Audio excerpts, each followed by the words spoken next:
मुझे ये कहने में कोई प्रसन्नता का अनुभव नहीं होता है कि बंद अभूतपूर्व सफल रहा, बल्कि मुझे ये कहने में पीड़ा का अनुभव होता है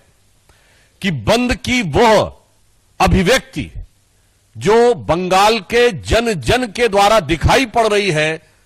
वो ममता बनर्जी जी की सरकार को सुनाई नहीं पड़ रही है। और इसके बाद जो मैंने पहले ही कहा, पुनः कह दूं, जांच को भटकाने, आरोपी को बचाने, सबूतों को मिटाने के बाद अब डॉक्टरों को धमकाने की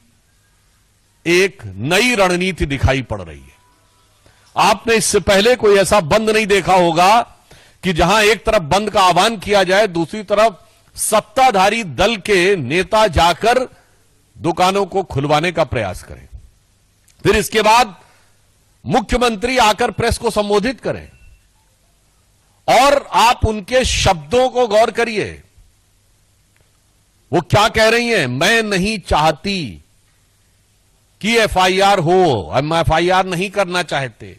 ताकि कैरियर ना बर्बाद हो, पासपोर्ट और वीजा मिलने में समस्या ना हो। मुझे लगता है कि देश की प्रबुद्ध जनता और पश्चिम बंगाल, जहां की प्रबुद्धता कई शताब्दियों से बहुत प्रसिद्ध है, वो इसका अर्थ, भाव और अभिव्यक्ति न समझ पा रहे हो, ऐसा संभव नहीं है। भारतीय जनता पार्टी स्पष्ट रूप से कहना चाहती है कि शब्दों के हेरफेर के साथ ममता बनर्जी जी ने सीधे डॉक्टरों को धमकाने का काम किया है और एक प्रकार से उनके कैरियर के ऊपर प्रश्न चिन्ह लगाने का काम शब्दों के मायाजाल के अंदर किया है, ताकि प्रत्यक्ष में जो दिख रहा है, ठीक वैसे ही जैसे सरकार का मुखौटा कुछ और दिख रहा है पश्चिम बंगाल में और मुख कुछ और दिख रहा है, उसी प्रकार से इस प्रेस कॉन्फ्रेंस में शब्द कुछ है और भाव क्या है, ये सबको समझ में आ रहा है।